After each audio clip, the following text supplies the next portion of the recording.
আসসালামু আলাইকুম ভিউয়ার্স, আশা রাখি সবাই ভালো আছেন। আপনি একটি মোবাইল কিনবেন, তাহলে এই ভিডিওটি আপনার জন্য। তো দেখুন, এটি নোকিয়ার একটি মোবাইল, যেটির মডেল হচ্ছে নোকিয়া 2660। এটি ফিলিপ একটি মোবাইল। এই মোবাইলটি যেমন গেটআপ তেমনই কিন্তু কনফিগারেশন নিয়ে, আর নোকিয়ার লংজিভিটি নিয়ে কিন্তু কোনো কথা হবে না। তো এখানে প্রসেসর হিসেবে যেটি পাবেন সেটি হচ্ছে ইউনিসকের 107, যেটি 22 ন্যানোমিটার বেজের একটি প্রসেসর।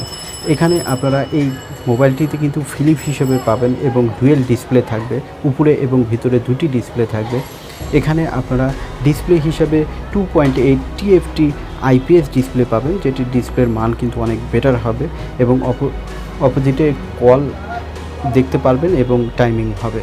তো দেখুন, এখানে রোম হিসাবে 128 MB এবং এক্সট্রা স্লট রয়েছে, যেটি 32 GB পর্যন্ত মেমোরি কার্ড লাগাতে পারবেন। গেটআপটি দেখুন, চমৎকার গেটআপের। এই ফিলিপ ফোনগুলো কিন্তু একটু ডিফারেন্ট, খুব আস্তে কথা বললেও শুনতে পারবেন। এখানে র্যাম হিসাবে আপনারা 64 MB র্যাম পাবেন। এটি যেহেতু বাটন ফোন সেহেতু যথেষ্ট রয়েছে। দেখুন, ফোনটির গেটআপ আসলেই কিন্তু অসাধারণ একটি ফোন, আর নোকিয়ার ফোন লংজিভিটি কিন্তু অনেক বেটার হয়। যদিও এটি ক্যামেরা ফোন নয়, তারপরে এখানে একটি ক্যামেরা পাবেন যেটি 0.3 মেগাপিক্সেল, তবে সেলফি থাকবে না। দেখুন, এটি কালার কিন্তু 3টি কালারে আসবে, ব্ল্যাক, রেড এবং ব্লু কালারের।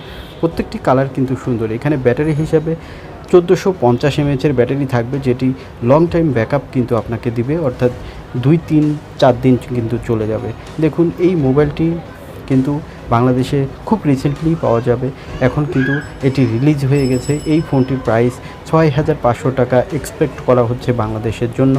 ধন্যবাদ পুরো ভিডিওটি আমার সাথে থাকার জন্য, আর চ্যানেলটি সাবস্ক্রাইব করে আরও ভিডিও পেতে চ্যানেলের পাশেই থাকবেন।